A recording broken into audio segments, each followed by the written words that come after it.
안녕하십니까. 한마디 말로 사람을 감동시키고 세상을 변화시키는 KBC 시사 토크쇼 촌철살인입니다.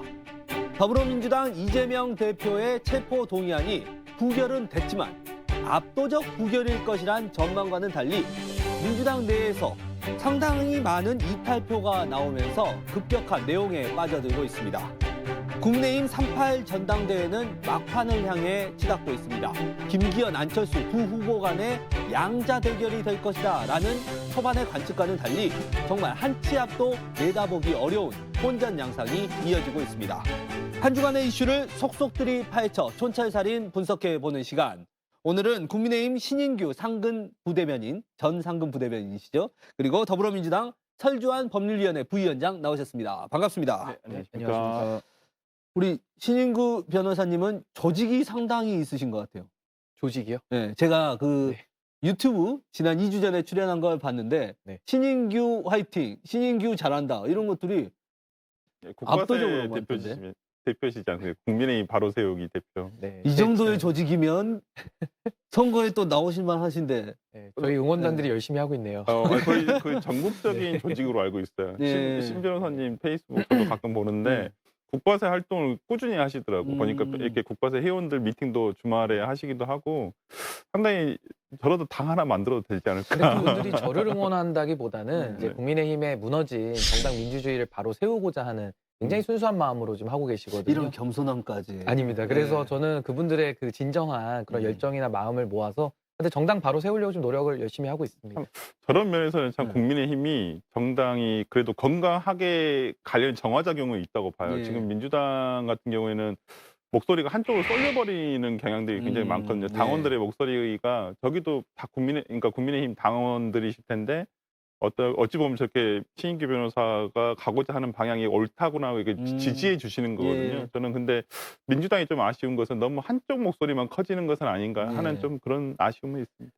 그 목소리가 점점 커지고 있습니다. 우리가 이른바 개혁의 딸이라고 네. 하나요? 그 목소리가 커지게 된 계기. 오늘 첫 번째 주제입니다. 이재명 대표 체포 동의안 턱걸이 부결입니다.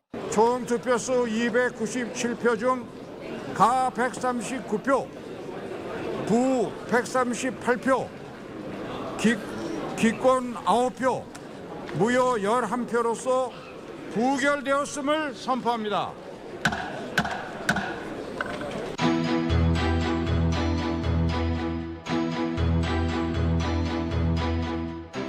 표결 결과가 주는 의미를 당 지도부와 함께 깊이 살피겠습니다. 어제의 일로 당이 더 혼란이나 분열로 가서는 안 됩니다. 절벽에 매달렸을 때는 보고 손을 놓고 과감하게 뛰어내려야지 떨어지지 않으려고 아동바동 하다 보면 훨씬 더 크게 다칩니다. 이재명 대표가 명심해야 할 말이라고 생각합니다. 아니, 설 변호사님 굉장히 충격적이었어요. 예, 저도 찬성이 더 많았어요, 오히려. 그러니까 압도적 부결이 그렇죠. 아니라. 한 표 한 차로 표가 더 많았어요. 많았었죠. 그러니까 이걸 이제 이탈표를 뭐 38표 정도로 볼 것인지 예. 아니면 정말 그 17표 딱 차이 예. 이걸로 볼 것인지 이제 서로 보는 입장도 약간은 다릅니다. 이제 민주당의 공식 입장은 일단은 부결되었다라는 예. 거에 일단 방점을 두고 있습니다. 어째 되었든 간에 정말 엉터리 같은 구속영장 청구서에 대해서 검찰의 무도하고 과도한 수사 그리고 영장 청구 이런 부분에 대해서 민주당이 일단은 부결을 시켰다라는 예. 점에 대해서는 뭐 다들 동의를 하고 있습니다만은 그 결과가 나타내 주는 것은 이 영장 청구서부터 2월 달 내내 이걸 가지고 진짜 얘기를 하지 않았습니까? 예. 그런데 이런 결과가 아마 저는 가결표를 던진 민주당 의원도 이거 예상했었을까? 아, 이렇게 많이 나올 거라는 네, 저는 거예요? 예상 못했을 것 예. 같아요. 본인들도 아마 깜짝 놀라지 않았을까. 그러니까 본인들이 뭐 지금 이 결과를 두고 민주당 내에서도 상당히 분석을 하고 있고 여러 의원들이 얘기를 하고 있습니다만은 뭐 예를 들어서 김남국 의원 같은 경우는 상당히 조직적으로 이것이 된 것이다라고 얘기를 하고 계세요. 뭐 본인은 복수의 뭐 의원들을 통해서 이거 확인한 것이다라고 하지만은 제 개인적인 생각은 뭐 어느 사람이 예를 들어서 조직적으로 계획적으로 뭐 A라는 의원은 뭐 일본에 그냥 무효표를 던지세요. 그다음에 이건 가결 표를 던지세요. 이렇게 하지는 않았을 것 같아요. 제가 봤을 때는 어느 정도 공감대가 형성된 가운데 어차피 부결될 텐데 내가 이렇게 가결이나 무효표 아니면 그 뭐 기권 이걸 하더라도 무슨 티가 나겠어? 이런 생각으로 아마 한 것은 아닐까라는 생각이 들었는데 그게 결과적으로 뭐 최소한 뭐 예. 17표뿐만 아니라 최소한 30명 정도의 어떤 반대 기존의 당의 총의와는 좀 다른 결과가 나온다는 점에서는 상당히 민주당으로서는 상당히 뼈아픈 부분이라고 할 수 예. 있을 것 같습니다. 예. 우리 신 변호사님은 어떻게 보셨습니까? 예상은 네. 하셨어요? 아니 저도 사실 예상은 못했습니다. 왜냐하면 저도 민주당에서 뭐 의원총회를 통해서 뭐 사전에 물론 무기명 투표입니다만은 뭐 전원이 좀 의견을 일치를 봤다 이렇게 얘기해서 저도 사실은 노웅래 의원 전 사례도 있고 해서 그거보다 좀 더 높은 수치가 나와서 부결시키지 않겠느냐 생각을 했었는데 현실은 전혀 다르게 나왔습니다. 그래서 이 상황에 대해서 지금 국민의힘은 이건 이재명 대표의 정치 생명에 관해서는 사실상의 사망 선고 아니냐 지금 이렇게 지금 분석을 하고 있는데요. 저는 사실 결과적으로는 이게 부결이지만은 내용적으로는 사실상 이재명 대표가 얻은 게 하나도 없습니다. 예. 그러니까 모양만 조금 이렇게 구겨진 약간 이런 모양새인데요. 어떻게 보면은 찬성표가 나온 것도 맞지만은 무효와 기권표가 나왔다는 것도 오히려 부결을 못 던지면서 오히려 이재명 대표에겐 도움이 안 되는 그러니까 사실상의 애매한 이탈표가 또 나온 거거든요. 물론 그거에 대해서는 조직적인 반란이냐 아니면은 단순한 이탈이냐 그거는 뭐 생각의 차이가 있을 수 있다고 보고요. 근데 저는 지금 이 국면에서 가장 중요한 것이 민주당에서 꾸준하게 이것을 야당 탄압, 보복 수사라고 규정을 졌거든요. 그렇다면은 이것이 지금 앞으로 가결될 가능성이 더 높아지고 있지 않습니까? 영장 청구가 가속화되면서. 근데 지금 민주당이 여기서 또 만약에 보복 수사라고 한다면은 끝까지 막아야 됩니다. 총선 때까지 이재명 대표랑 한 배를 타야 되는 것인데 지금 가만히 보면은 첫 번째까지는 부결시켜 줄 거니까 두 번째부터는 나가라.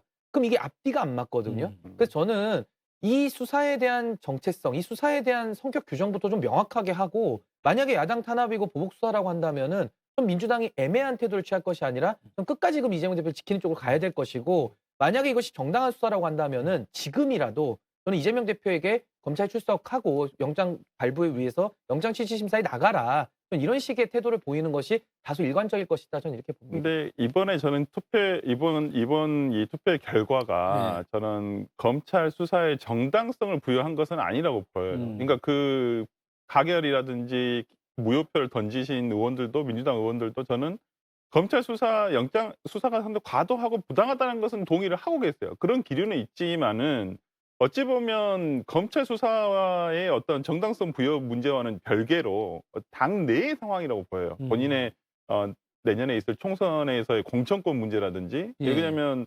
지금 보도된 내용대로 보자면 지난주 금요일 날 그 이재명 대표가 당대표 기자회견을 하면서 무슨 오랑캐가 쳐들어와도 피할 수는 없지 않겠느냐. 그러니까 계속 유지하겠다는 뜻을 확고하게 밝히면서 뭐 주말 동안에 조금 이 기류가 좀 변화가 있었다. 그러니까 의총은 지난주 일주일 전에 했었거든요. 그렇죠. 월요일 날. 화요일인가 하지 않았었나요? 뭐 지난 화요일. 뭐 그 정도 했었었고 그다음에 이제 금요일 날 기자회견을 그랬죠. 해서 이제 당 대표가 그런 내용을 밝힌 것을 보고 이대로 가서 왜 그러냐면 그런 얘기를 했다고 해요. 그러니까 개별적으로 의원들이 만났을 때 어떤 거취에 대해서 좀 결정을 해주라라고 얘기를 했었는데 묵묵부답을 하다가 금요일 날 기자회견을 하면서 본인이 계속 자리를 지키겠다라고 얘기한 부분에 대해서 본인들의 의사를 거절했구나라고 아마 판단을 그러니까 하고 이른바 비명계에서는 이번에 부결을 던져줄 거지만 이제 자진 사퇴 형식을 좀 취해졌으면 좋겠다라고 했지만 기자회견 그리고 그 앞서서 또 윤석열 대통령에서 굉장히 강하게 뭐 그렇죠. 깡패냐 뭐 이런 식의 그렇죠. 비판을 하면서 자리는 지키겠다. 이걸 하니까 비명계에서는 그러면 우리가 실력 행사를 하겠다. 뭐 이런 식으로 나왔다는 뭐 그렇게 아마 판단이 좀 돼요. 근데 저는 사실 공천에 대한 문제로서 이 표를 분석하기에는 조금 본질이 안 맞는다고 생각을 하고요. 저는 만약에 이것이 과도한 수사라고 한다면은 좀 부당한 수사입니다. 그건 저항을 하는 게 맞고요. 입장을 중간에 바꿀 명분이 되진 않는다 이렇게 생각합니다. 근데 과잉 수사인지 여부를 좀 판단을 해보자면은 사실 이재명 대표가 성남시에서 시장을 8년을 재임을 했고 또 경기도지사까지 지금 한 12년간 공직에 있지 않았습니까? 너무너무 많은 일을 하셨어요. 그렇기 때문에 이것을 과잉 수사라고 보는 측면도 있겠습니다만은 또 반대로 너무 많은 범죄 혐의들을 이미 저질러 놨기 때문에 그걸 뒤처리하는 과정 속에 있다라고 한다면 과잉 수사가 아니라는 판단이 되는 것이고 국민 여론을 보더라도 이재명 대표에 대해서는 수사가 정당하다는 여론이 늘 높습니다. 예. 근데 그 부분이 있는데 아마 지금 우리 설 변호사님께서 지적하시는 것은 편파성의 문제일 겁니다. 그래서 중립성이 위반된다는 것인데 이것도 좀 설득이 잘 안 되는 것이 저는 편파적인 문제 인정하거든요. 그렇다고 한다면은 뭐 50억 클럽이나 김건희 여사에 대한 것들 수사가 아예 착수조차 되지 않고 있는 이런 모습들은 민주당이 지금 현재 과반 이상의 표를 갖고 있고 의원 수를 갖고 있고 또 국민 여론도 상당히 그 특검에 대해서 우호적입니다. 그렇다면은 국민의 뜻을 받들어서 국회에서 권한을 행사하면 될 일인데 또 그건 안 했거든요. 그래서 저는 민주당의 이런 좀 태도에 대해서는 지적을 드리는 것이고요. 또 하나는 저는 지금 이재명 대표의 이런 그 사건의 본질을 저는 의원들도 안다고 봅니다. 이것이 뭐냐면은 사실 이 실체가 대선 이후에 어떤 사안을 만들어서 예를 들면 뭐 노웅래 의원 같은 경우는 이거 뭐 탄압이다라고 얘기해도 좀 설득력이 있을 수는 있습니다만은 이재명 대표 건은 2015년도에 있었던 대장동의 대형 개인 비리, 부패 혐의에 관련된 것이고 게다가 측근들이 지금 다 돌아서 가지고 진술을 바꾼다거나 심지어 오른팔 왼팔이라고 불리는 분들은 이미 구속이 되어 있으세요. 근데 여기에 대해서 아무런 정치적 책임도 안 했고 끝까지 본인은 억울하고 본인은 정치적 탄압을 받고 있다. 그러면서 법원에 나가지도 않고 또 하나는 영장이 또 엉성하다라고 하면서도 또 영장 실질에서 안 나가거든요. 그러니까 이러한 좀 모순점들이 국민들의 동의를 얻기는 매우 어려운 거 아니냐 저는 이렇게 봅니다. 이 부분 그러니까 이재명 대표의 개인 비리냐 아니면 정치적 탄압이냐가 중요한 게 이제 기소가 아마 될 거 아닙니까? 그 그러니까요. 이후에 직무 정지 문제를 봤을 때 네. 이걸 어떻게 바라보느냐가 굉장히 중요하거든요. 일단 이건 그러니까 뭐 당헌 80조 3항에 의해서 뭐 이제 기소 시에 부정부패 예. 비리가 있었을 경우에는 이것을 이제 중지를 할 수 있다. 사무총장이 할 수 있다는 것인데 아마 이거 예외 조항에 아마 해당하기 때문에 네. 당내에서 그렇게 큰 이걸 가지고 또 다툼을 하지는 않을 것이라고 보여요. 지난 전당대회에서 이미 정리가 된 부분이고 당무위원회에서 또 판단하면 되는 부분이라서 뭐 이제 이렇게 하면 또 당무위원회 위원장이 당대표인데 그렇죠. 예. 스스로 판단하는 거 아니냐 이렇게 생각하시겠지만은 당 내에서는 그 어찌 되었든 간에 이게 너무한 거 아니냐. 제일 처음에 우리가 생각을 해보면 네. 이 대장동 사건에 가장 우리가 먼저 우리가 각인되었던 내용이 뭐냐면 화천대유는 누구 겁니까? 라는 거였어요. 예. 그러면 화천대유에 지금 김만배 씨가 하고 있는데 그 가장 지금 논쟁이 되고 있는 것은 1호 천화동인 1호의 지분 428억 예. 이란 그 돈에 대해서 이 주인이 누구냐? 제일 처음에 이거 그분 거라고 했어요. 그분. 그렇죠. 화천대유요. 화천대유는 누구 겁니까? 해서 그분이 다들 이재명이라고 그랬어요. 근데 지금 기소된 내용을 보면 이런 내용은 없어요. 그리고 지금 김만배 씨가 지금 왜냐면 김만배 턱을 못 넘고 있는 거예요. 예. 그렇기 때문에 그러니까 민주당 입장에서는 그렇습니다. 차라리 그래 428억이 이재명 거라는 물증이라든지 어떤 뭐 증거가 있느냐. 그것도 없이 이 사업을 했는데 예를 들어서 70%를 가져와야 되는데 50%밖에 못 가져와서 그것이 배임이라고 하는 것이냐. 이게 말이 좀 되느냐. 솔직히 손해가 난 것도 아니고 이득을 더 못 가져왔다 해서 배임으로 이것을 한다는 것은 이건 법리적인 판단의 문제만 남은 거예요. 그렇기 때문에 이제 뭐 지리한 재판을 통해서 결과가 나오겠지만은 지금 상황에서 이러한 것을 기소를 한다는 것은 어떤 정치 검찰의 정말 정치적인 수사다라고밖에 판단할 수는 없다는 요거 것이죠. 법리에 관련해서 제가 조금 반박을 드리고 네. 싶은데 사실 그 428억에 대해서는 뇌물에 대한 성질이고요. 그거는 약속만 해도 처벌을 하기 때문에 네. 이미 정진상에 대한 공소장에는 이재명 대표 이름이 나옵니다. 이 부분에 대해서 수사 필요가 있고 이미 검찰도 저는 상당 부분 자신이 있으니까 이제 기소한 건데 영장에 빠졌기 때문에 아마 그런 비판이 있는 것이고요. 저는 이 배임이라는 것이 이재명 대표의 논리를 보면요. 두 가지의 모순점이 있습니다. 예를 들면 왜 다른 민간 개발은 놔두고 왜 나만 갖고 그러냐 이런 논리인데 다른 민간 개발은 법과 원칙과 절차를 지켜서 시장에다가 맡기는 것이지 이런 식의 특혜를 몰아주지 않거든요. 그게 첫 번째 문제고요. 뭐 어떤 돈을 회수했으니까 자기는 배임이 아니고 떳떳하게 했고 심지어 행정의 모범 사례라고 했습니다. 그럼 저는 민주당에다가 역으로 질문을 드리는 것이 행정의 모범 사례면은 대장동을 전국구로 확대를 하면 어떻겠습니까? 이거 국민들이 납득할 수가 없는 거거든요. 그러니까 지금 대장동의 핵심은 뭐냐면은 성남 도시개발공사를 만들어가지고요. 성남 내부에 있는 산하기관입니다. 거기에 측근들 갖다 다 심었습니다. 심지어 그 김만배 일당들, 뭐 이재명 측이라고 봐도 되는데요. 이분들이 기득권 연합체거든요. 지역의 토착 비리 세력들인데 자기가 친한 회계사, 변호사 다 꽂습니다. 근데 그분들이 룰을 또 짜요. 그러니까 당연히 화천대유에 유리하게 나올 수밖에 없고 경쟁을 가장한 외형은 공정하게 해놨지만 내부에는 완전히 뒤틀려져 있는 부패가 다 녹아들어가 있는 겁니다. 그러니까 상당히 지능적인 범죄로 볼 수 있고 또 하나는 그 업자들한테 특혜를 주기 위해서 초과 이익 규정도 환수하는 거 다 삭제시켰습니다. 물론 여기에 대해서 뭐 보고를 못 받았다 여러 가지 의문이 있습니다만은 어쨌든 비상식적으로 사업이 진행되도록 성남시가 판을 짠 게 맞거든요. 그럼 여기에 대해서는 이재명 대표가 유죄이냐 여부를 따지기에 앞서서 최종 결재권자로서 최종 의사결정권자로서 여기에 대해서 만약에 몰랐다고 한다면은 엄청난 이거는 무능이 되는 것이고요. 그럼 지도자 자격이 없죠. 근데 만약에 여기에 대해서 알았다. 공모했다라고 한다면은 지금 정진상과 김용희 몸통이 아니라 그럼 이재명이 몸통이 될 수밖에 없다. 그래서 이런 논리적인 귀결이 나온다 저는 이렇게 봅니다. 그 부분은 이제 앞으로 기소가 되면 재판정에서 이제 다뤄질 네. 문제인데 문제는 뭐냐면 또 있는 게 이번 건 그러니까 배임 혐의 외에도 지금 제3자 뇌물죄 네. 성남 FC의 문제가 있고요. 또 대북 송금 네. 뭐 이런 문제들도 있고 계속해서 어떤 검찰이 구속영장을 청구할 것이다라는 전망이 있어요. 그래서 지금이야 뭐 비밀 결사대처럼 혹은 그냥 자발적이든 이렇게 소수가 반대 이제 찬성표를 던지지만 이게 점점 늘어나지 않겠습니까? 그걸 표면화되지 않겠어요? 지금 2차 체포 동의안이 왔었을 때 당에서 이걸 어떻게 할 것이냐. 이제 그 문제를 가지고도 지금 이제 뭐 말씀들이 많으세요. 지금 네. 그리고 이것을 당론으로 정해서 해야 되지 않겠느냐. 그리고 아니면 뭐 이 당론으로 정해도 저는 어차피 뭐 무기명 네, 비밀 투표잖아요. 비밀 투표이지만은 이걸 뭐 여기서 어떤 분은 또 들어가지 말자라고 했는데 또 들어가지는 그렇게는 안 된대요. 이게 예. 국회 입법조사에서 유권 해석을 했는데 일단은 투표를 해서 이게 결과가 나와야지만 이게 부결 가결에 대한 내용이 나오지 안 들어가서 하면 이게 아예 투표 자체가 안 되기 때문에 이 그러니까 예. 없다고 하더라고요. 그렇다고 한다면 일단은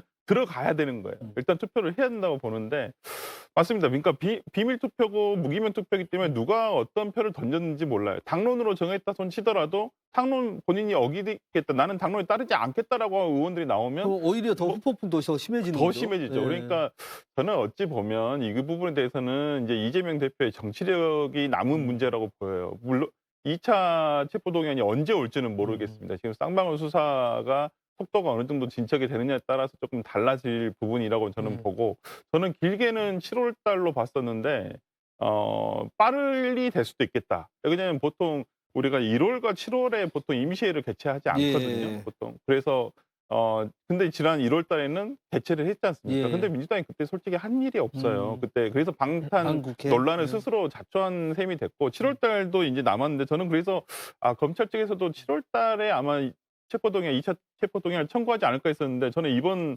결의를 보면서 좀 더 빨라질 수 있겠다. 왜냐면 회기 중에도 충분히 가능하겠다라는 생각이 좀 들더라고요. 그렇다고 한다면 수사 속도가 어떻게 될지는 모르겠습니다만은 그렇게 만약 2차 넘어왔었을 때 이제 그 안에 이제 이재명 대표가 기소된 상태라면 예. 혹은 이제 3월 달에 이제 대장동 사건으로 이제 불구속 기소는 될 거니까. 그리고 이제 공선법 지금 재판이 시작이 되거든요. 예.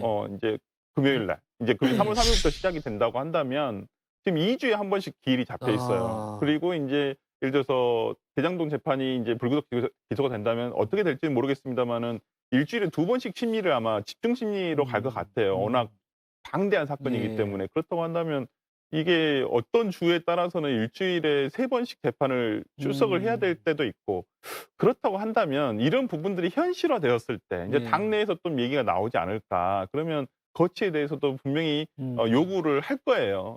일각에서는. 그리고 예. 이번에 어찌 보면 실체가 드러나지 않았습니까? 예. 30몇 명 정도, 거의 많게는 40명 정도의 의원들이 어떤 실체가 드러났다고 보기 때문에 저는 당내 논의를 통해서 이걸 해결을 해야지 이렇게 예를 들어서 이번에 이 가결이라든지 무효표를 던진 의원들에 대한 비난을 하는 이유가 뭐냐면 당원들 저는 뭐 개딸들인지 아니면 뭐 개딸일 수도 있고 그냥 일반 당원일 수도 있고 여기에 분노를 느끼는 지점은 분명히 있다고 봐요. 왜 그러냐면 이런 식으로 하면 안 된다는 거죠. 본인의 의사들을 충분히 사전에 밝힐 수 있는 그 과정이라든지 그런 내용이 있었음에도 불구하고 국회 앞에서 규탄대회 할 때 어쨌습니까? 일반 당원 포함해서 1,500명, 2,000명 가까운 의원들 전원 참석해가지고 규탄대회 했음에도 불구하고 나중에 투표 결과는 이렇게 나와버린다는 거예요. 그렇다고 한다면 당내 갈등을 오히려 이걸 더 격화시키는 내용밖에는 안 되거든요. 그렇다고 한다면 저는 그 안에 2차 체포 동의안이 오기 전에 아마 이재명 대표와 그다음에 이번에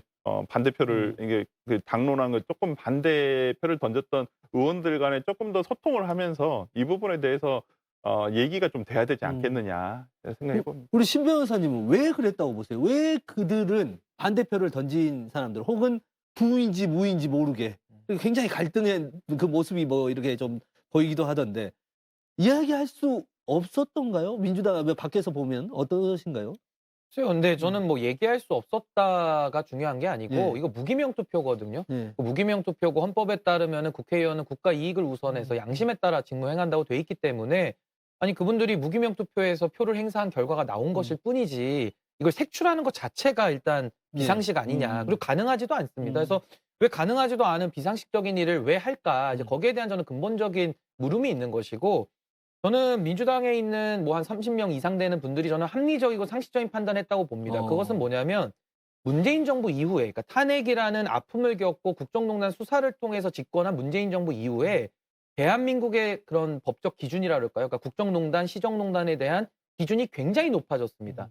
그렇기 때문에 이재명 대표도 과거에 성남시장 재직 시절에 박근혜 대통령 구속수사라고 본인이 외치셨거든요. 제일 먼저. 그 정치적 이익은 다 받으셨죠. 근데 뭐 정치적 이익에 대해서 제가 뭐 논란을 삼자는 것이 아니라 그 기준에 따라서 현직 대통령임에도 불구하고 구속수사가 필요하다고 했고 실제로 4년 7개월 동안 박근혜 대통령 구속당했습니다. 근데 그 사유에 대해서도 보면요. 다 직권남용이랑 다 뇌물죄입니다. 이 이재명 대표 사안이랑 거의 유사해요. 예를 들면 성남FC 사건도 미르재단, K스포츠 재단이랑 굉장히 유사합니다. 그리고 뇌물 사건도 본인이 박근혜 대통령 1원 한 장도 안 받았다고 하거든요. 이재명 대표도 똑같은 얘기를 하고 있습니다. 근데 어떻게 됐습니까? 측근들 다 구속됐고 심지어 박근혜 대통령도 문재인 정부에서 했던 그 높아진 국민들의 요구사항 때문에 구속수사를 받고 사면으로 풀려났거든요.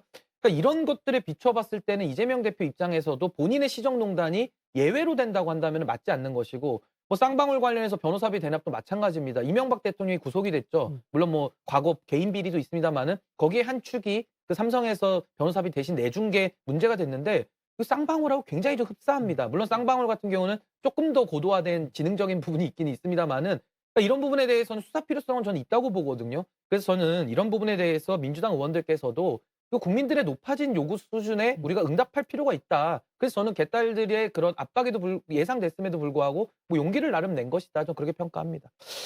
이제 이렇게 되면 대장동 특검이라든지 김건희 특검, 쌍특검을 민주당에서는 동력이 좀 많이 잃어버린 거 아니냐 이런 지적도 나오거든요. 지금으로서는 특검을 가기에는 당내에서도 이렇게 분열된 모습을 보여주고 있기 때문에 조금 힘든 것은 사실이 돼버렸습니다. 이 부분에 대해서 그러니까 이재명 대표가 조금 선택을 해야 될 것 같아요. 그러니까 거치를 선택하는 게 아니라 방향을 어떻게 할 것인가. 당을 예를 들어서 좀 그런 면이 있어요. 그러니까 이걸 계속 쌍특검으로 가자라고 계속 주장을 해봐야 이거의 정당성이 떨어져 버려요. 그렇다고 한다면 이 부분을 조금 시간을 미뤄두고 할 것인가. 근데 이것도 지금 한다 해도 실기를 한 것은 사실이거든요. 그러니까 이 기회를 좀 시간을 놓친 것은 사실이어서 이걸 빨리 할 것인지 아니 이건 조금 차치하고 나머지 차라리 예를 들어서 뭐 지금 윤석열 대통령의 여러 가지 문제점 이번에 인사 문제라든지 그다음에 외교 문제라든지 이런 부분을 지적하고 이것을 논쟁화시켜서 갈 것인지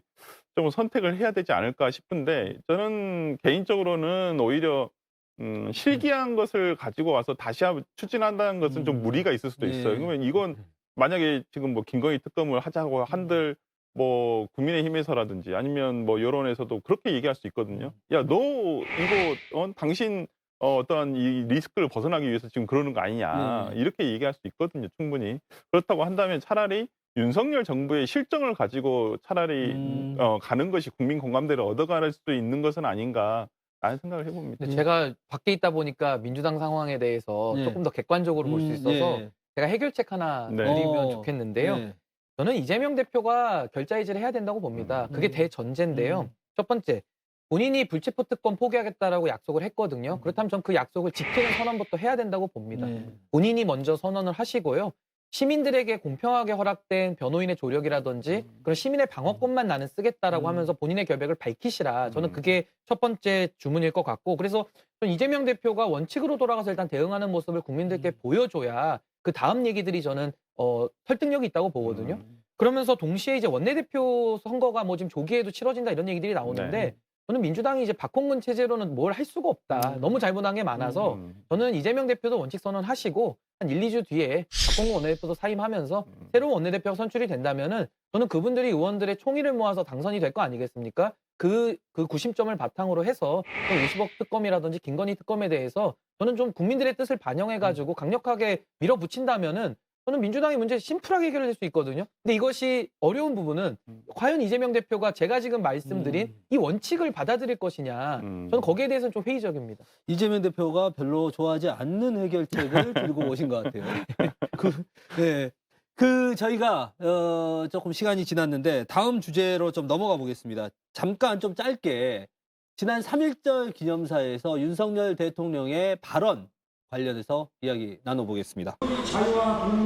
3.1운동 이후 한 세기가 지난 지금 일본은 과거 군국주의 침략자에서 우리와 보편적 가치를 공유하고 안보와 경제 그리고 글로벌 아젠다에서 협력하는 파트너가 되었습니다. 자, 윤석열 대통령이 일본은 협력 파트너다. 네. 그러면서 현안에 대한 언급은 좀 뺐어요.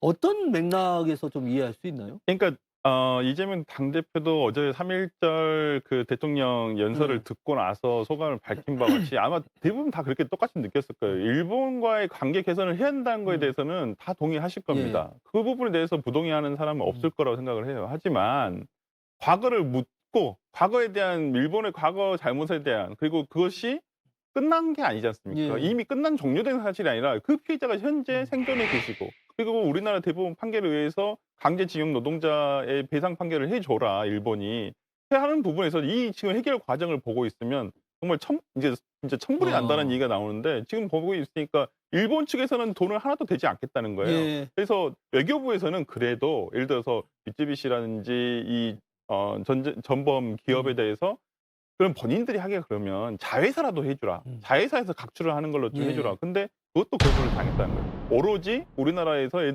예전에 그 60년대 박정희 정권에서 그 차관해온 돈으로 만든 기업인 포스코라든지 도로공사에서 각출해서 하자.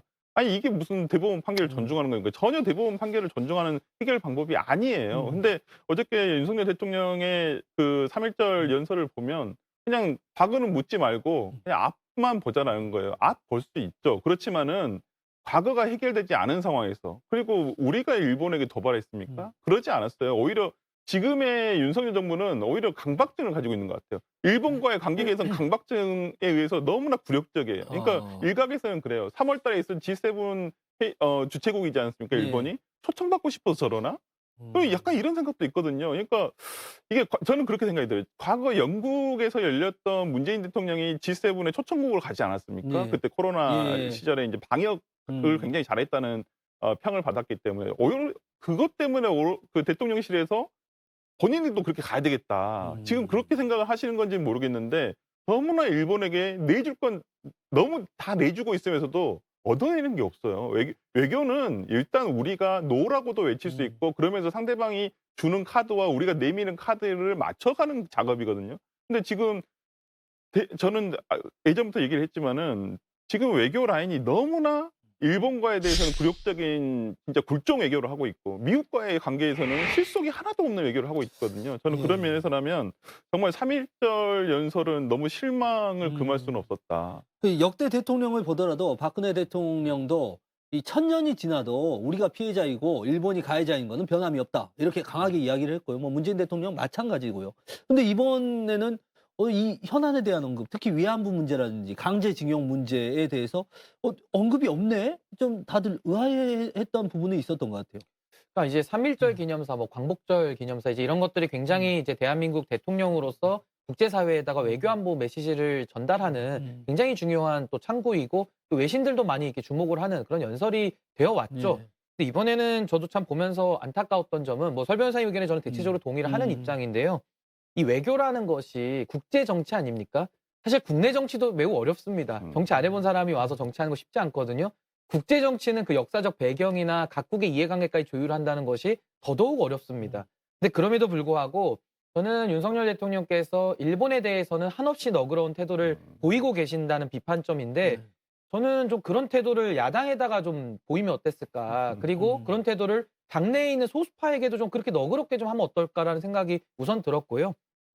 저는 그 공허한 단어가 좀 많이 나열돼 있다 이렇게 봅니다. 예를 들면 자유, 연대, 세계 시민 뭐 이런 단어들을 이제 국민들이 뭐 너무 추상적이기 때문에 뭐 세계 시민이 어디까지를 뭐 확보한다는 것인지 자유라는 개념도 우리가 생각하는 자유와 지금 다른 자유의 개념을 자꾸 쓰다 보니까 이 뭐지? 이제 이런 좀 고민들이 있거든요. 근데 여기에 대해서 공허한 단어들만 좀 나열했다라는 비판점이 있고 저는 일본과의 관계도 역사 문제가 끝까지 발목을 잡을 수는 없다고 보고요. 좀 민주당도 뭐 그런 태도는 아닐 거라고 봅니다. 아무래도 일본과의 관계도 발전지향적으로 나가야 되는 것인데 그러기 위해서는 대원칙이 있죠. 우리가 과거에 아픈 역사가 있기 때문에 대통령의 역사 인식은 분명하게 밝혀야 되는 겁니다. 그 문제를 해결하든 못하든 우리 안에 피해자가 있고 일본이 가해자이기 때문에 여기에 대해서 원칙은 분명하게 말씀을 하시면서 그 이후에 일본과의 관계도 미래지향적으로 구체적인 비전을 제시하면서 이렇게 풀어나가자. 이런 식으로 제안을 하면은 좀 모범 답안이 됐을 텐데 지금 앞부분에 대한 걸 싹 빼버리고 공허한 단어의 나열뿐만 아니라 그냥 일본과는 협력하고 친하게만 지내자. 이러니까 국내 정치적으로도 많은 오해를 지금 받고 있지 않냐. 저는 이렇게 봅니다. 그러니까 지금 오히려 일본에서는 예. 지금 혐한 정서를 타고 국내 정치를 일본 국내 정치에서 훨씬 더 지금 예를 들어서 기시다 내각이 과거에 떨어졌던 지지율을 올리고 있는 상황이거든요. 예. 그런데 우리는 거기다 대고 이렇게 우리 친하고 싶어 그래요. 저기서는 별로 그렇게 야, 우리는 너희랑 별로 친할 생각이 없어라고 하는데도 불구하고 우리나라에서는 윤석열 대통령은 아니 난 너희랑 계속 친하고 싶은데 왜 그러는 거야? 이런 자세가 국민들이 봤을 때는 좀 이해할 수가 없다. 굴욕적일 수 있다. 이렇게 그럼요. 보시는 왜 거죠? 우리가 그렇게 해야 됩니까? 예. 다양한 이슈들이 있는데 저희가 다음 이슈로 좀 넘어가 보겠습니다. 이 국민의힘 당권 레이스 이제 다음 주 저희 촌철살인 시간이면 이 결선 투표가 갔는지 당 대표가 정해졌는지 이런 것들이 나올 텐데 근데 우리 신인규 변호사님 네. 초반에 비해서 국민의힘 전당대회가 왜 좀 조용해진 것 같아요. 이게 김기현 독주 체제 때문인지 아니면 민주당이 워낙 또 핫해서인지 좀 여러 가지 헷갈리는데 어떻게 보십니까? 뭐 당연히 정치적인 환경에 영향을 받는 것도 맞고요. 최근에는 뭐 예를 들면은 정순신 논란이라든지 뭐 이재명 대표 표결권이라든지 이런 게 영향을 미쳤다고 보고요. 저는 좀 본질적인 내용을 짚지 않을 수가 없는데 사실 전당대회라는 것이 당의 축제 아닙니까? 그리고 미래의 비전을 당원들과 국민들 앞에 내보이는 것인데 우선 첫 단추부터 잘못됐죠. 기존에 있던 당대표를 아주 비정상적인 반민주적인 반헌법적인 행태로 정리를 하는 과정 속에서 뭐 우리끼리 축제하자라고 했지만은 그걸 당한 피해자 입장에서는 이게 축제가 될 수가 없죠. 그러니까 그 부분에 대한 문제가 첫 번째 있고 두 번째는 룰 변경뿐만 아니라 유력 주자들에 대해서 주저앉히기 내지는 못 나가게 방해하는 소위 말하는 뭐 당무개입 논란이 있지 않았습니까? 그렇다 보니까 굉장히 전당대회가 좀 혼탁해진 것도 있습니다. 그리고 룰 자체도 당신 100%로 하다 보니까 뭐 명분은 좋죠. 당원민주주의 늘 강조하시는데 아니 당원민주주의 이렇게 강조하시는 분들이 왜 당원들이 뽑은 당대표를 날릴 때는 또 당원민주주의를 선택적으로 씁니까? 그러니까 이 당원민주주의라는 것은 누가 봐도 김기현 당대표를 만들기 위한 하나의 도구였거든요. 그러다 보니까는 당신 100%니까 여론조사도 민심이 빠져버립니다. 방송사에서도 민심을 안 돌립니다. 그러다 보니까 민심으로부터 괴리된 당원들만의 잔치 이렇게 됐다는 면도 하나 지적을 드리고 또 하나는 이제 행태 부분인데요. 지금 전당대회에서 비전이나 철학과 가치를 내세우는 쪽은 뭐 아무래도 개혁진영 후보라고 하는 뭐 천하용인, 천하람, 뭐 허은하, 김용태, 이기인 후보밖에 없고 나머지 후보들은 다 윤 대통령하고 가깝다. 내지는 본인이 뭐 귀순용사다, 내가 뭘 잘했다, 막 이런 얘기만 하고 있거든요.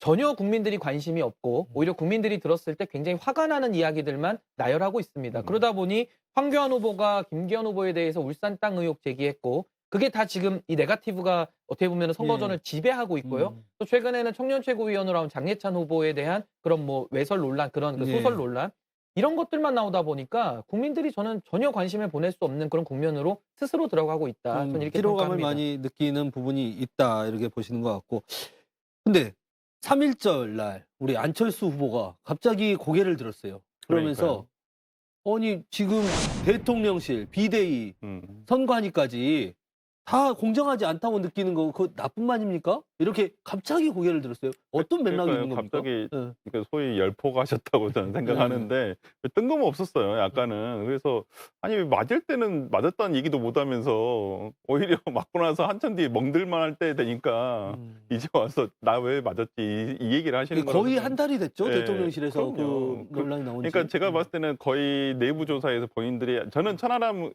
후보에게 이거 크로스가 됐다라고 생각을 해요. 아니, 본인의 불안감이 발로라고 생각을 하고 지금 근데 정말 안철수 후보가 상당히 그 전략에서 상당히 미스라는 것이 이게 그렇게 얘기를 하는데 이게 반향이 없잖아요.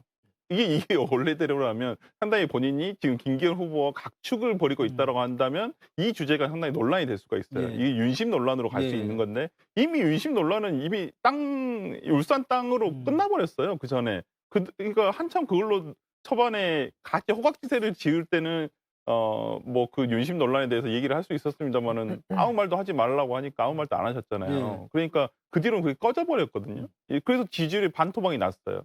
그 다음에 지금 제가 봤을 때 내부적으로 본인들이 다 돌려보고 있겠지만은 아마 안철수 후보 캠프에서는 지금 본인들이 굉장히 위험해졌다. 2등으로 가기는 힘들어졌다라는 생각을 아마 하셨기 때문에 저는 아마 이런 발언을 하신 것은 아닌가라는 생각이 들어서 천하람 후보가 지금 2등으로 가고 있구나 저는 그렇게 생각합니다. 저는 안철수 후보 관련해서는 그 간보기 정치라고 하는 소위 말하는 부정적 평가인데 좀 그게 지금도 여전히 진행되고 있다 이렇게 봅니다. 예를 들면 안철수 후보는 누가 뭐라 해도 본인이 아무리 윤핵관이라고 주장해도 아무도 안 믿거든요. 인수위원장까지 했다고 해도 국정운영의 방해 세력 내지는 적으로까지 지금 주류들로부터 규정을 받은 상태인데 계속 끊임없이 윤핵관들한테 러브콜을 보내다가 본인은 지금 사실상 개혁 진영의 표를 받아야 되는 거거든요. 뒤늦게 좀 깨달은 것 같습니다. 그래서 저는 사실 안철수 후보의 이번 발언은 기차가 떠난 다음에 탑승을 요구하는 거 내지는 뒷북 정도 아니냐 이렇게 보여지고요. 그러다 보니까 아까 설 변호사님 말씀하신 대로 지금 안철수 후보가 기사에서 다 사라지고 있습니다. 그리고 이러한 당무 개입이라는 어마어마하게 중요한 논쟁거리를 던져도 이슈 장악력이 안 생기는 겁니다. 그래서 저는 안철수 후보가 원래는 양강 체제를 성립하고 있다가 지금은 1강 3중으로 좀 바뀌고 있거든요. 예. 아마 거기에서 나오는 조급증 내지는 불안감의 발로였다. 저는 이렇게 봅니다. 비슷하게 보시는 것 같아요. 결국은 안철수 후보가 이번에 결선 투표로 갈 수 있을 것이라고 좀 믿고 그 전통적인 윤석열 대통령의 지지층을 끌어안으려 했지만 이게 쉽지 않으니까 네. 이쪽 개혁 후보, 개혁 지지층 이쪽을 좀 끌어안으려는 이런 모양새로 정확하게는 해석은? 반윤핵관 표들이죠. 네, 근데 이제 제가 봤을 때는 안철수 후보가 조금 이게 그러니까 이 지지율이 안 나온다는 것을 깨달은 것 같아요. 그러니까 예. 그때도 지난 시간에도 얘기했지만 안철수 후보의 지지율은 떠받들고 있던 게 너무 허상에 가까워요. 예. 그러니까 정말 그 천하람 후보가 예를 들어서 등록하기 전에 이제 출마 선언하기 전까지만 하더라도 그때는 안철수 후보가 훨씬 높았어요. 김기현 후보 높은 조사 결과도 굉장히 많이 나왔었는데 천하람 후보가 등장하면서 거기에 지지율이 급속도로 빠지기 시작했거든요. 이제 물론 천하람 후보가 빠지는 지지율을 다 흡수를 못한 부분이 있어요. 그러니까 예상치 못하게 황교안 후보가 선전을 하면서 황교안 후보가 아니 되게 토론회를 하다 보니까 너무 잘하더라. 선명한 네거티브로 하고 선명한 계시죠. 그리고 본인의 영역을 정확하게 지금 가져가고 있거든요. 그러다 보니까 지금 천하람 후보가 어찌 보면 이걸 나머지 그러니까 친윤 후보인 어찌 보면 그 김기현 후보와 대척점에서 나머지를 흡수를 해야 되는데 오히려 황교안 후보가 지금 발목을 잡아버린 셈이 돼버렸어요. 그래서 약간 붐업이 이게 떠오르다가 지금 약간 발목이 잡혀 있는 상태라고 저는 보여요. 그렇지만은 지금 이대로 간다면 저는 당초에 결선이 갈 거라고 생각했지만은 자칫 잘못하다가는 김기현 후보가 50%를 넘을 수도 있겠다라는 생각도 듭니다. 지금 분위기에서는. 그러니까 안철수 후보가 푹 꺼지면서 그냥 지리멸렬하게 3명의 후보가 지지율을 두각을 못 나타낸다면 50%를 저는 김기현 후보가 과반수를 받고 결선을 안 갈 수도 있겠다라는 좀 불안감도 있습니다. 근데 저는 1차 투표에서 저는 김기현 후보가 50% 이상 얻기는 매우 어렵다고 봅니다. 그 이유는 일단 사자 구도이기 때문에 50% 얻는다는 건 어마어마한 지지를 받아야 되는 게 이제 기본 구도고요. 거기다 황교안 후보가 아까 말씀하신 대로 굉장히 선명하게 부정선거 이슈를 얘기 안 하면서 본인이 검사 출신 아닙니까? 거의 취조하듯이 그러면서 굉장히 팩트적으로 들어갔고 문제는 그 메시지가 이분이 매일 사퇴하라고 하니까 너무 선명한 겁니다. 네. 그리고 너무 세게 잘 던졌어요. 그래서 원래 1등 후보를 때리면 그 후보가 가치 크거든요. 그래서 저는 황교안 후보가 지금 이슈 블랙홀로서 역할을 하고 있기 때문에 저는 김기현 후보가 50% 못 간다는 것이고, 전 천하람 후보도 중반 이후에는 조금 미스가 있었다고 봅니다. 그건 뭐냐면은 사실은 간신배 내지는 윤핵관이라는 주제가 상당히 핫했었는데 거기에만 좀 머물러 있는 느낌이 났고요. 그 이후에 황교안 후보가 예상치 않게 울산 땅으로 이슈를 잠식해가면서 거기에서 우왕좌왕했던 것이죠. 그래서 네. 저는 오히려 그 타이밍이나 뭐 지금이라도 좀 미래 과제에 대해서, 예를 들면 인구 문제라든지 여러 가지 대한민국 사회가 겪어야 되는 미래 문제들이 있지 않습니까? 좀 이런 것들을 천하람 후보의 입을 통해서 던진다면은 좀 당원들이 좀 달리 볼 수 있다. 그래서 이런 부분에 대해서는 조금 남은 기간 동안에 네. 보완을 할 필요가 있다 이렇게 봅니다. 그 김기현 후보는 이렇게 공격을 당하고 공격을 받고 있죠. 그리고 또 이제 뭐 당원 개입 문제라든지 이런 것도 오로지 그 부정적인 면은 다 뒤집어 쓰고 있는데도 불구하고 굉장히 강하게 유지하고 있는 거는 왜라고 보십니까? 그건 당연히 룰 때문에 그렇죠. 룰을 당원 100%로 했고, 제가 이제 김기현 후보에 대해서는 어부바 후보라고 제가 별명을 네네. 붙였는데 늘 업혀갑니다. 뭐 대통령 등에도 업혔다가 장제원 의원 등에도 업혔다가 도경태 의원, 최근에 나경원 의원 등에도 또 업혔죠. 그러니까 이렇게 어부바식으로 정치를 굉장히, 그 유치원생도 요즘 어부바 잘 안 업히는데 굉장히 그런 정치를 하고 있기 때문에 질적으로는 굉장히 질 낮은 정치라고 저는 봅니다. 네. 근데 그럼에도 불구하고 지금 당원들은 대안이 없는 겁니다. 마치 민주당도 이재명 대표가 뭐 좋아서 이렇게 다 뽑았겠습니까? 정권 초기에 이 정권을 어떻게 힘들게 바꿨는데 당원들은 다급한 거거든요. 그래서 이것을 좀 잘했으면 좋겠다라는 마음이 정말 마음에 들지 않지만은 찍을 사람이 없으니 그냥 대세라도 몰아주자라는 저 심리가 발동했다고 보는데, 결국은요, 윤핵관들이 이 전당대회를 사유화하기 위해서 룰을 바꾸지 않았습니까? 당신 100%만 넣은 게 아니라 본인들이 스스로 결선 투표까지 넣어버렸어요. 네. 물론 그때 당시 유승민 의원을 떨어뜨리기 위한 전략이었지만은 저는 이것이 또 발목을 잡을 가능성이 높다. 그래서 저는 결선으로 간다면은 또 이거는 구도가 출렁이기 때문에 좀 더 지켜봐야 될 것 같다라는 말씀 드립니다. 지금 결선은 지금 말씀 들어보면 안철수 후보가 결선을 가기보다는 천하람 후보가 갈 가능성이 높다. 저는 이렇게 개인적으로 그렇게 판단하고 있습니다. 어. 네. 그- 이거 왜 그러냐면 지금 다 나오는 대부분의 여론조사가 국민의힘 책임당원이라고 하지만은 500명 내외예요. 아, 그러니까 그렇죠. 보통 샘플이 네. 보통 우리가 여론조사 기존에 나오는 것들 보통 1000명에서 2000명 이 정도가 돼야지 근데 어느 샘플을 정도 확보하기가 쉽지 않아요. 쉽지는 지금. 않죠. 네. 예. 그리고 이제 그게 이 지역별 그걸 분포도를 가중치를 두는지 안 두는지를 모르겠어요. 그러니까 전국적으로 돌리면 달라지거든요. 그렇다고 한다면 오히려 지금 2030 세대, 그러니까 이준석을 위시한 어쩌면 개혁 보수 후보들을 지지하는 청년층이라든지 꼭 청년층에 한정할 것은 아니라고 보이는데 그 층은 오히려 적극적인 투표 의지를 가지고 있거든요. 그렇다고 한다면 지금 조직적으로 김기현 후보 쪽에서 거기는 완전 조직 선거를 하고 있거든요. 그러니까 뭐 소위 한간에는 본인들은 부인하지만 뭐 문자를 보내서 최고위원 같은 경우도 딱 허은하 의원, 김용태 의원 두 사람이 아예 못 진입할 수 없도록 4명 안에 진입할 수 없도록 지금 표를 분산시키고 있네요. 지역별로. 그렇다고 한다면 지금 상황에서 그 사람들이 과연 그 84만 명의 책임당원이 투표율이 얼마만큼 될 것인지, 그리고 만약에 투표율이 높냐 낮냐, 낮다라고 한다면 저는 오히려 천하람 후보가 2등으로 갈 확률이 높다고 봐요. 왜냐하면 단단하게 적극 투표층이 있는데 오히려 저는 나머지, 그러니까 김기현 후보 측의 어떤 투표율이 높으면 거기는 가능성이 결승을 안 갈 수도 있겠지만은 저는 오히려 낮아진다면 저는 천하람 후보가 결선을 갈 수도 있겠다 생각합니다. 근데 요거는 제가 이렇게 설명드릴게요. 그 민주당도 169석 의원들 표단속도 맘대로 안 되지 않습니까? 국민의힘은 지금 당원이 80만이 넘습니다. 그거 당협위원장들 통해서 들어온 당원들 아니고요. 다 외부에서 들어온 사람들이라 전 통제가 어렵다는 말씀 드리겠고요.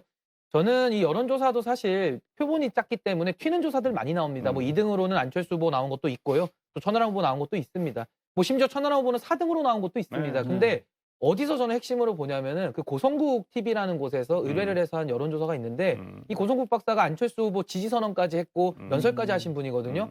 보통은 지지하는 후보가 여론조사를 만들어서 의뢰한다 그러면 그 공정성과 중립성에 의문점이 있는 것도 사실입니다. 근데 고성국 TV가 의뢰한 여론조사에 의하면은 1200명이 넘는 당원이라고 지지하신 분들의 여론조사가 천하람 후보가 오차범위 밖에서 안철수 후보를 이기는 걸로 나오거든요. 그러니까 그런 거를 봤을 때 굉장히 이건 좀 안철수 후보에게 유리하게 설계됐을 가능성은 그렇죠. 좀 예상해 볼 수 있는 것인데, 그런 조사에서도 천하람 후보가 유의미한 득표를 한다는 것은 저는 이 물밑에서는 네. 민심의 정말 밑바닥 민심에서는 반윤핵관 해야 된다. 이거 이대로 끌려가서는 견제되지 않는다라는 위기감이 또 전 발동하고 있다 이렇게 봅니다. 최고위원 그 선거는 어떻게 보시나요?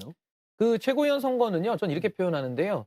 아마 그 태용호 후보는 인지도나 여러 가지 면에서 좀 떨어지는 것 같고 그분을 제외한 나머지 7명 그중에 그 3명은 조수진, 정미경, 김재원 이분은 전임 지도부들의 그 귀책이 있는 분들이지만 또 반면에 굉장히 방송을 통해 가지고 인지도가 높은 인지도를 높죠. 쌓았거든요. 근데 이분들은 지금 당내 주류들이 안 밀고 있는데 그냥 자력으로 득표력이 나옵니다. 게다가 그분들을 제외한 김용태와 허은하 의원은 또 개혁 진영에서도 몰아주는 경향이 있고 나머지 이제 지금 조직에선 누굴 미냐면은 민영찬 후보랑 김병민 후보를 밀고 있습니다. 어느 조직에서 밀고 있는 거예요? 저도 문자가 옵니다. 그렇게 찍으라고 문자가 와요. 네. 제가 뭐 누구라고 안 밝히겠지만은 문자가 오는데 뭐 그런 식으로 이제 제가 드리고 싶은 말씀은 태영호 의원만 주목을 좀 못 받고 있고 나머지 7명은 다 각자의 경쟁력이 네. 있는 상황입니다. 그래서 저는 나머지 지금 한 일주일 남았는데요. 네. 이게 그 개혁 진영이라고 지금 소위 이준석 대표와 같이 선거를 뛰고 있는 천하용인이라는 그룹은 그냥 대놓고서 하고 있습니다. 그러니까 개혁 진영에서는 뭐 누가 그 개혁 진영의 표심을 호소하지 않아요.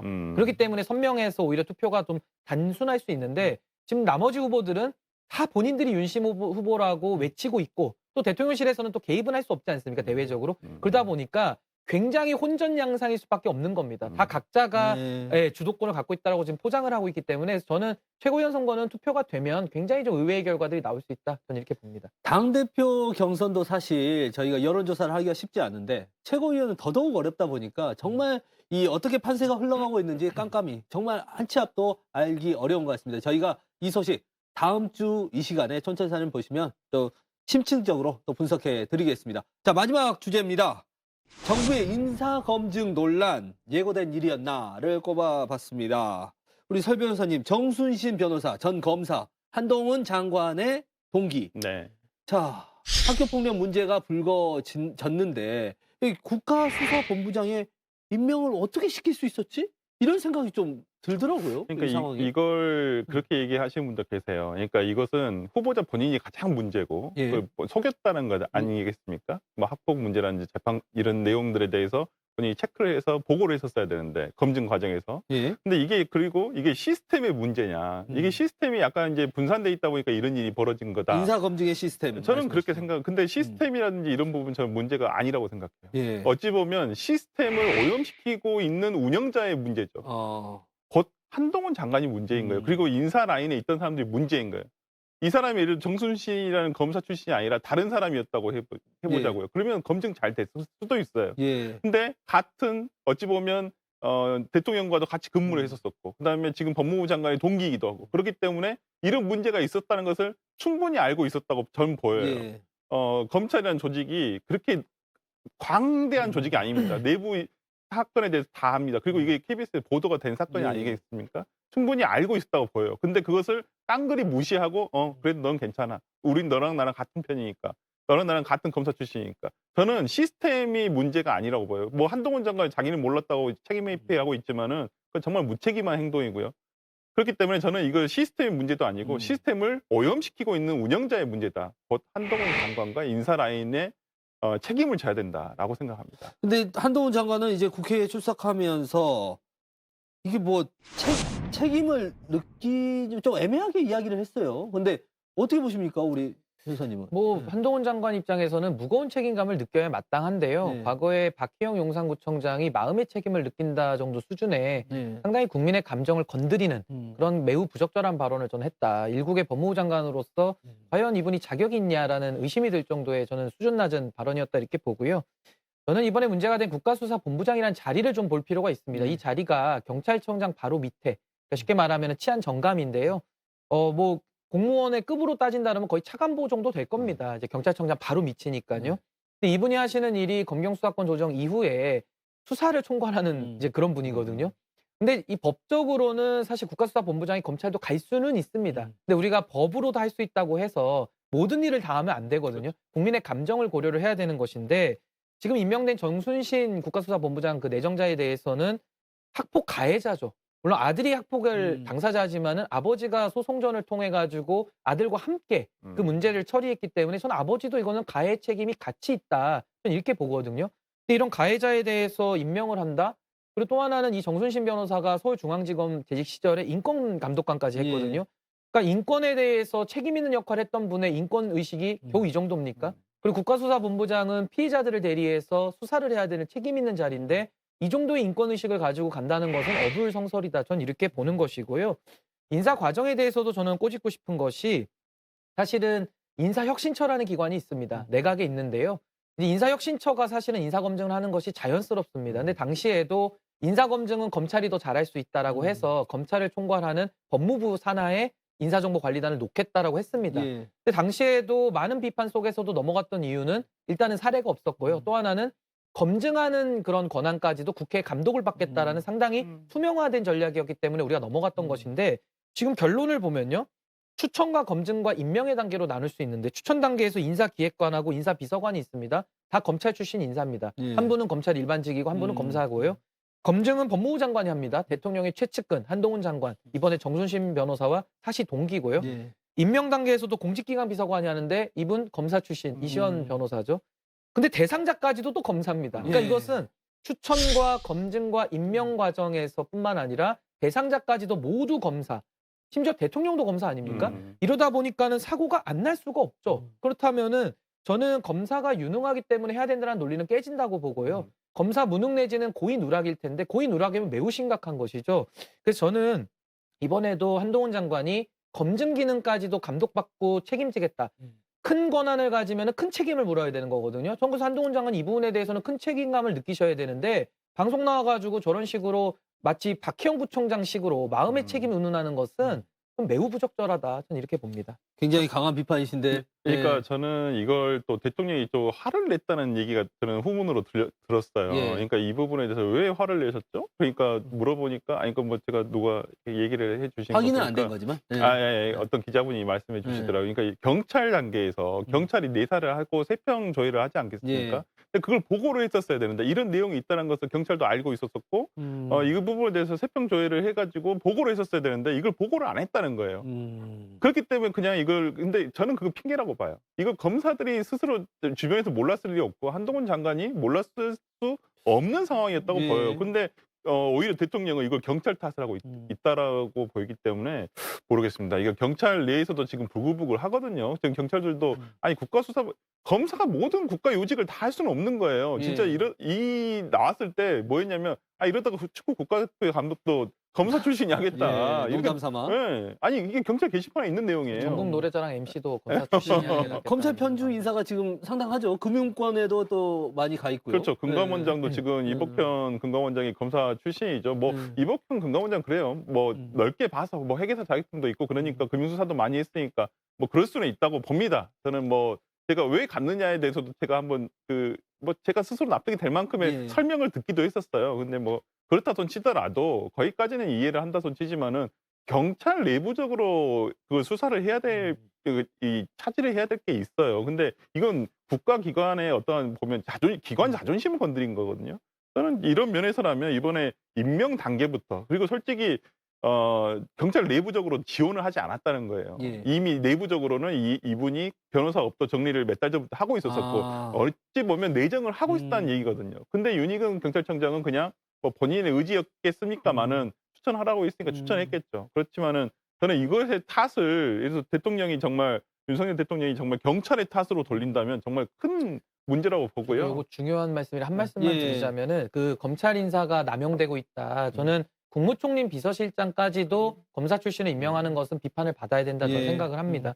그리고 말씀하신 대로 대통령께서 인사 책임에 대해서 경찰 탓을 한다는 것은 마치 용산 참사 국면에서도 소방서장들 탓하면서 화내셨던 거랑 비슷한 거거든요. 그러니까 그런 식으로 큰 권한을 가진 사람이 큰 책임을 지지 않고 오히려 큰 권한을 가진 사람들이 작은 책임을 가진 사람들을 나무라고 타박하는 것은 전 이거 책임의 원칙에 비례하지 않는다. 그래서 이런 식으로 국정 운영이 계속 반복된다면 전 앞으로도 인사 참사는 반복될 것이다. 그런 예상을 드립니다. 다음번 이제 또 국가수사본부장 임명을 다시 해야 될 텐데 내정을 해야 될 텐데 또 검찰 출신이 되면은 반발이 좀 크겠죠. 그건 제가 봤을 때 아니고 경찰 내에도 예를 들어서 사실 출신들도 경찰에 많이 가 계시고요. 그렇기 때문에 경찰 업무를 전문적으로 쌓아오신 분들이 많으세요. 꼭 검사여야지만 수사 발전이라든지 이런 것을 할 수도 있다고 검사 만능주의에 빠지지 않기를 정말 바랍니다. 네, 오늘 이야기는 여기까지 듣도록 하겠습니다. 한마디 말로 사람을 감동시키고 세상을 변화시키는 KBC 시사 토크쇼 촌철살인 여기서 마치겠습니다. 시청해주신 여러분 고맙습니다. 두 분 감사합니다.